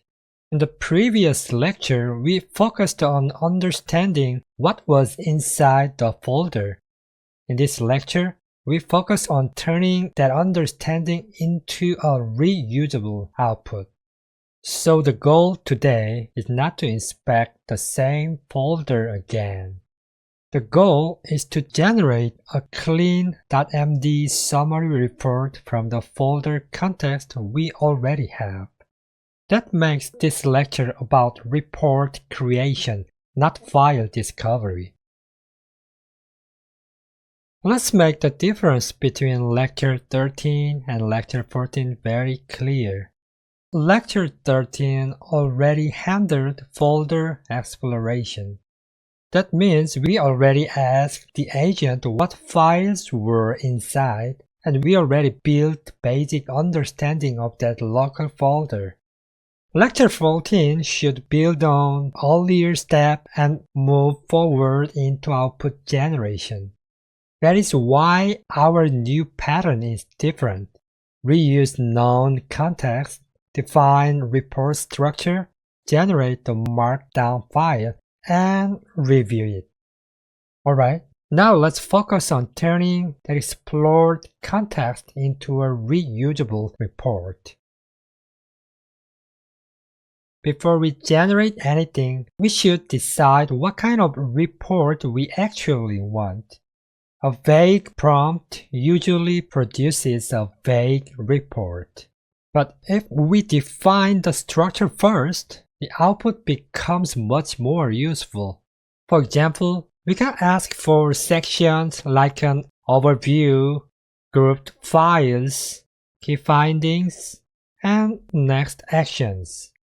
Those sections help the report feel more like documentation and less like random notes. This is a small change in prompting, but it leads to a much better markdown file. Now let's look at the kind of prompt that fits this lecture better. Instead of saying inspect this folder, we say something closer to this. Based on the files we already reviewed, create a markdown summary report with a clear structure and save it with a specific file name. That keeps the workflow efficient because we are not repeating the discovery step. We are using the known context to produce a cleaner output. This also makes the pattern easier to reuse later because the prompt is now centered on report structure and output naming. Okay, now let's use the structure first prompt in the practice demo. On the left side in my browser, I have the OpenClaw dashboard chat open. And I've also opened the GitHub repository that contains the lecture materials. On the right side, I'm in an Ubuntu terminal already inside the workspace and switched into the meeting notes organizer project folder. So we can see exactly where the report file will be created. Before I send the prompt, let's quickly review what it says. Instead of asking for a generic summary, I'll define a few simple sections. Overview, meeting summary, reference highlights, and action items. I'll also include the output file name so the result is more controlled and easier to verify. This helps the agent produce something that looks more like real documentation and less like an unstructured note. Now I'll move to the dashboard and send the actual report generation prompt. The prompt for this step is a bit long, so instead of typing everything by hand, I'll copy it from the course resources and paste it into the chat.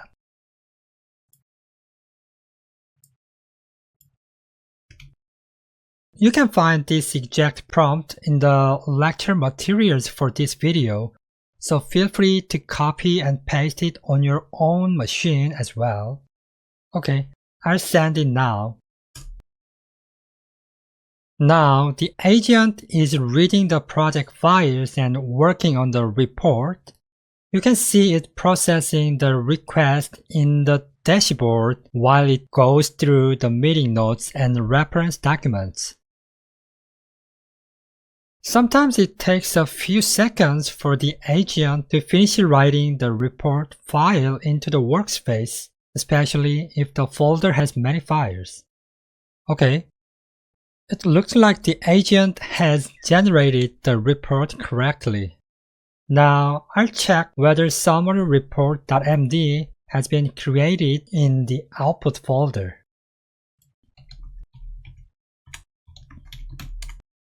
And here it is.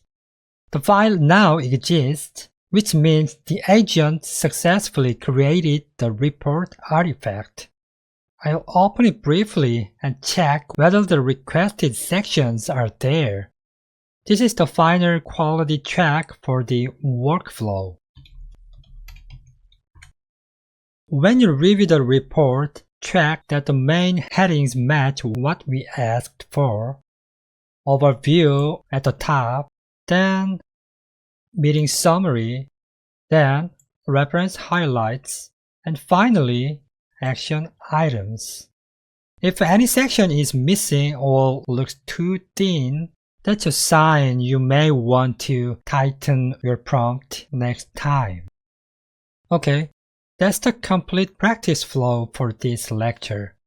We reused the previously explored file context, defined the report structure, generated the markdown file, and reviewed the saved output. So the key pattern is no longer explore and explore again.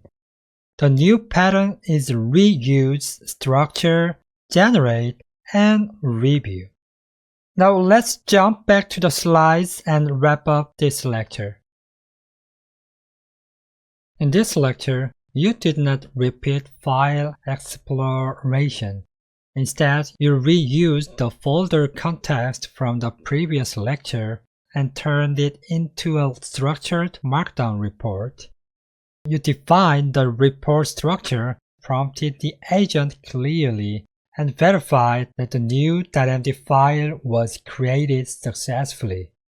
That means you now have a more complete workflow. First, understand local files, then turn that understanding into documentation. From here, you can ask for stricter sections, better formatting, or specialized report styles for different folders.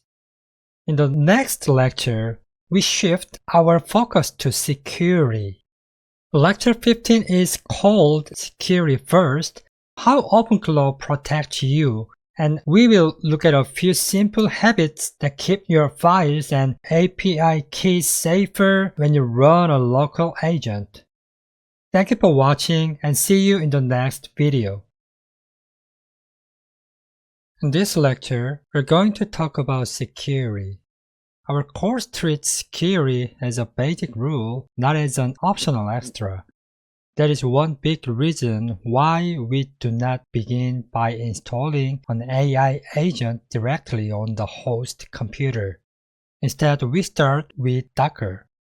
Docker gives us a more isolated place to run OpenClaw, and that helps reduce direct exposure to the rest of the PC. Today, we will build on that idea and make our local setup a little safer. In this course, Docker is not just a convenience tool. It is also part of the safety model. A container does not guarantee perfect security, but it does give us a better starting boundary than running everything directly on the host. That is why Docker is a basic default in this course. Once the sandbox is in place, we can make a few more practical improvements. Now that lecture 14 is complete, a few improvement points become easier to see. The good news is that we do not need a huge redesign. We just need a few small upgrades that reduce accidental exposure. First, we can stop depending too much on plain local project files for secrets. Second, we can handle the Gemini API key more safely. Third, we can tighten access to the workspace directory itself. These are simple changes, but they create a stronger default setup. A local .env file is still much better than exposing a key publicly. But a plain text file can still be committed, copied, or shared by mistake. That is why I want to use a safer beginner pattern here. We will store sensitive values in the local system environment variables, and then pass them into the container. We will use the same idea for the project token and for the Gemini API key. More advanced teams may use a secret manager later, but for part 1, this is a practical and realistic improvement. The workspace folder is where the agent reads and writes files, so it should not stay more open than necessary. Here, we can use a simple Linux permission command called change mode. I will change the workspace directory to chipmode 700. That means only the current user can read, write, and enter that directory. Great! In the terminal, I will now update the secret handling and tighten the workspace permissions step by step. Now we are in the terminal. I'm starting in the project root directory. This project already works from lecture 14, so we are not rebuilding anything today.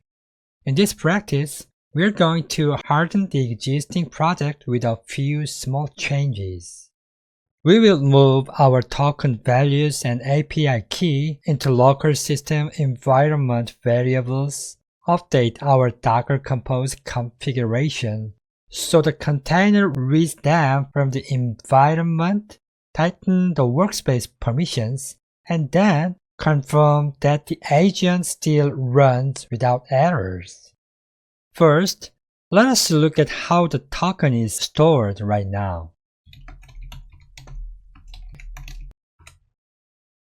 This token value is stored here in plain text. This works, but it also means this file carries a sensitive value. Now, I'm going to remove the token from the .env file. I delete this line so the token is no longer stored.env file. Next, I will open my .bashrc file. You can think of .bashrc as a place where we define environment variables for our shell. If you look near the very bottom of my file, you can see that I have already added 2 export lines, one from my Gemini API key and one from my token. They look like this, with my own values filled in. You add 2 export lines with your own API key and your own token in the same style. Once you finish editing and save the file, we apply this change to my current terminal session. I will run source.bashrc. After this command, 2 export lines are now available in this terminal. Next, let us look at the Gemini API key.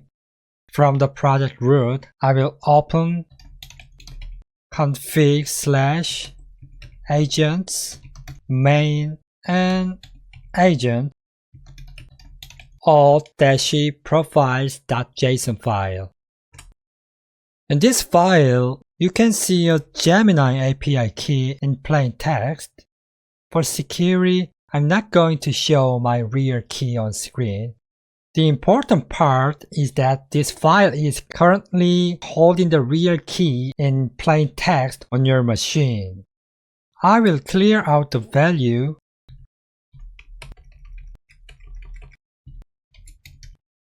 so the key is no longer stored directly in this file. Now I want the container to receive the Gemini API key from my local environment. From the project root, I will open the docker compose.yml file. Inside the OpenClaw Gateway service, there is an environment section. Here, I added one more line. This tells Docker Compose to take the Gemini API key from my local system environment and pass it into the container. Later, OpenClaw or related code can read Gemini API key from the container environment instead of from a plain JSON file. Next, there is one more change I want to make. Our agent reads and writes file inside the workspace directory, so I do not want that directory to be more open than necessary. From the parent directory that contains workspace, I will run ls/ld workspace. Right now, you may see something like this, which is permission 755. That means other accounts on the same system can at least read the directory. I want to make this directory owner only. So I will run chmod 700 workspace. And then I will check again. Now you should see something like this, which is 700. This means only the current user can read, write, and enter this directory. After these changes, if your OpenClaw containers are not running, we need to start them again. From the project root, I will run docker compose up-d. Now, instead of going into the dashboard, I'm going to check the logs from the terminal.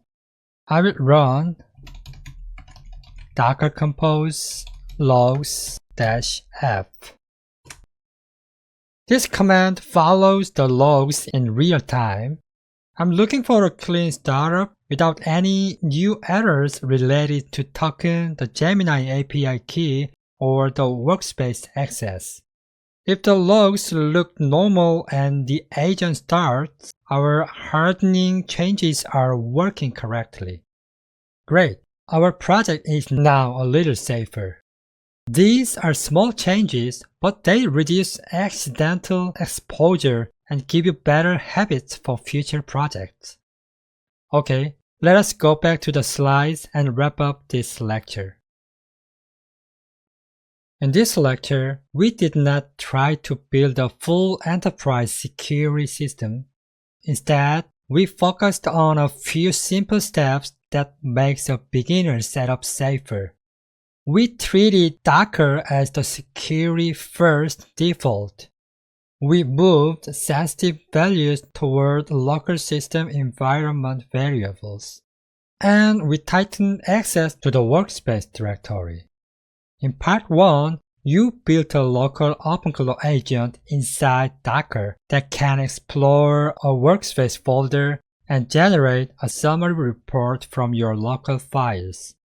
Next, we will look ahead to part 2 and see how the skills you used here carry over to a remote control workflow. In the next lecture, preview of part 2, Telegram Remote Control, you will see how a Telegram bot on your phone can trigger your agent and send receipt images into a similar file workflow. Thanks for watching and see you in the next lecture. In this short lecture, we are going to preview what you will build in part 2. In part 1, we focused on a local OpenClaw agent running inside Docker. Now, we want to see how that same agent can be controlled from your phone using Telegram. Think of this as a bridge between your local agent and a small phone-friendly automation. First, let us be very clear about what carries over from part 1. We are not throwing away your existing work. In part 2, the same Docker-based OpenClaw gateway keeps running. The same idea of a workspace folder for files is reused. And the same security-first mindset for tokens and API keys still matters.